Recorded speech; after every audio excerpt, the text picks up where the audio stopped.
धुळेजवळील नगावबारी परिसरात धावत्या शिवशाही बसला भीषण आग.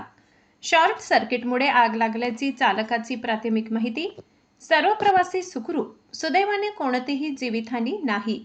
अग्निशमन दलाकडून आग विझविण्याचे शर्थीचे प्रयत्न सुरू. धुळे शहरानजीक नगावबारी परिसरात नंदुरबारहून धुळ्याकडे येणाऱ्या शिवशाही बसला अचानक आग लागल्याची घटना घडली आहे. प्राथमिक माहितीनुसार शॉर्ट सर्किटमुळे आग लागल्याचा अंदाज व्यक्त करण्यात येत आहे. सुदैवाने चालकाच्या प्रसंगावधानामुळे सर्व प्रवाशांना वेळेत बाहेर काढण्यात आल्याने कोणतीही जीवितहानी झाली नाही. मात्र आगीत बसचे मोठ्या प्रमाणावर नुकसान झाले आहे. नंदुरबारहून धुळ्याकडे येणारी शिवशाही बस धुळे शहराजवळील नगावबारी परिसरात पोहोचताच अचानक धुराचे लोट निघू लागले. त्यानंतर काही क्षणातच बसने पेट घेतल्याने एकच खळबळ उडाली.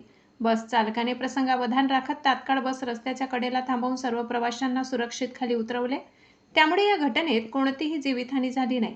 प्राथमिक माहितीनुसार बसला शॉर्ट सर्किटमुळे आग लागल्याचा अंदाज चालकाने व्यक्त केलाय.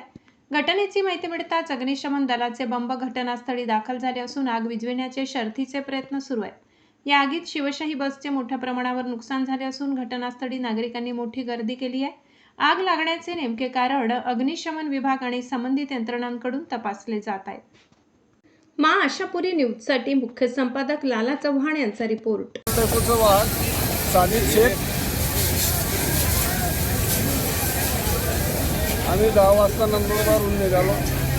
गाडी इथपर्यंत चांगली आली आणि खाली बोनटच्या खाली शॉर्ट सर्किट झाल्यानंतर लगेच गाडीला धूर निघाला. आम्ही 46-47 परवाची होते गाडी, ते लगेच उतरवले.